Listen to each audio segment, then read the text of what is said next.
Hi everyone. So today's topic is PS2 thermal energy and temperature. As always, please make sure you're getting this down into your notebook. In a few days, we will do an official notebook check. And remember, that's a really easy quiz grade to get 100 on and to improve your grade. All right, first vocab word, mass. This is the amount of matter in an object. So more matter equals more mass. This is usually measured in grams or kilograms, which I wrote there as G or kg because those are the abbreviations for that. So you might see mass often used as a substitute for weight. They're fairly similar. There's a difference that we'll talk about later in the year, but you might see somebody using a scale to measure mass and getting grams or kilograms as a result. Okay, so something with more matter has more mass. Often we can approximate this by how big it is. Right, this is a little baby cheetah, and this is a full-size cheetah. The baby cheetah has way less mass than the full-size cheetah. We know that just because this baby cheetah is way, way smaller.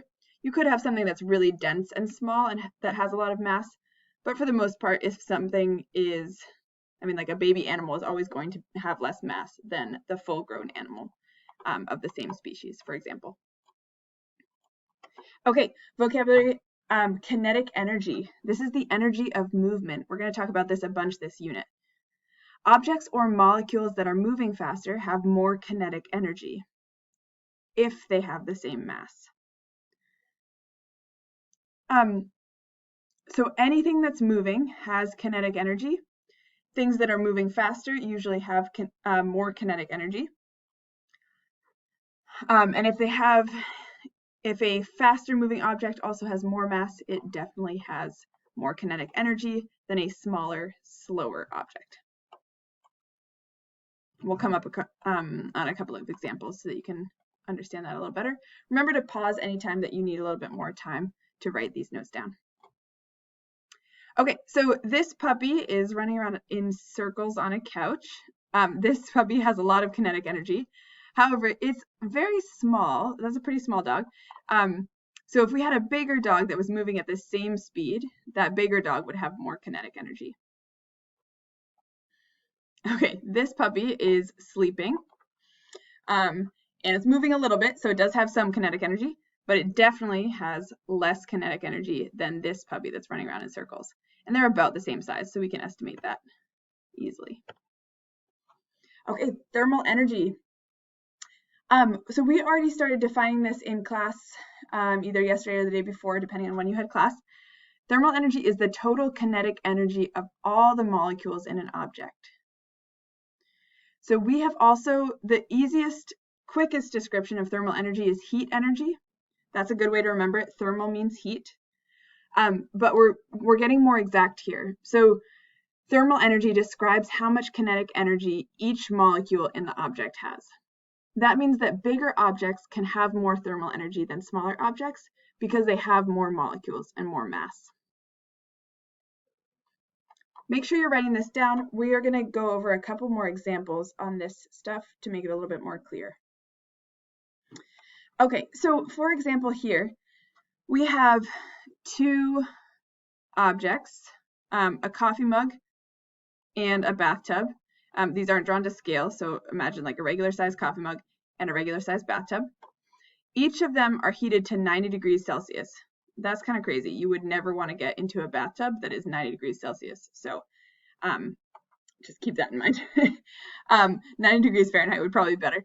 So each of these has the same temperature, 90 degrees Celsius, but one of them is much larger than the other. That means that they have the same temperature, but different thermal energies. So this bathtub has way more water in it, way more mass, way more molecules. That means that it has more thermal energy because they're at the same temperature. Okay, and now we're getting into temperature, which you all have some experience with, and we did that experiment the other day in class where you were measuring the temperature. So this is a measure of the warmth or coldness of an object or space. So you can't measure thermal energy just by taking the temperature. Those aren't exactly the same thing, though they are related. This is measured in Celsius when we're in like in all the science fields. So in science class, we'll always be using Celsius. You probably are more familiar with Fahrenheit because that is what we usually use in the US for like talking about the weather, that kind of stuff. The technical definition of temperature is that it's the average kinetic energy of the molecules in an object. So where thermal energy was talking about the total kinetic energy, temperature is talking about the average kinetic energy.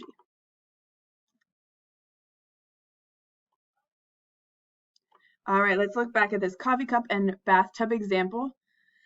They're at 90 degrees Celsius, and the bathtub has way more mass than the coffee cup. So which one has the higher temperature? This is a little bit of a trick question. Neither of them has a higher temperature. They are at the exact same temperature. That means that their molecules are moving at the same speed on average. Remember, this one has more thermal energy because it is much bigger and has much more mass than the coffee cup. All right, let's go over all of that, and then you're going to jump into the Google form. All right, so we have baby cheetah and big cheetah reminding us that things with more mass are generally larger. They have more molecules. So this large cheetah has way more mass than this little baby cheetah. We have these puppies to remember our kinetic energy. So these are about the same size. Let's assume that they're roughly the same mass. This one has way more kinetic energy because it's zipping around, moving a bunch. This one is barely moving at all, so it has a little bit of kinetic energy, but not much. And then these two are at the same temperature, 90 degrees Celsius, which is really, really hot. That's close to boiling. But their thermal energy is different because this one has way more mass than the coffee cup. All right, and this is going back to the stuff from yesterday's homework. Just taking a quick look at ice and water vapor. Ice has a much lower temperature than water vapor because when we slow those molecules down and make them cooler, it's going to freeze. When we speed water molecules up by heating them up, they're going to get faster. They're going to turn into this gas, water vapor. All right, that's all I have for you today. Go ahead and do the Google form that is labeled PS2 homework, and please reach out to me with any questions.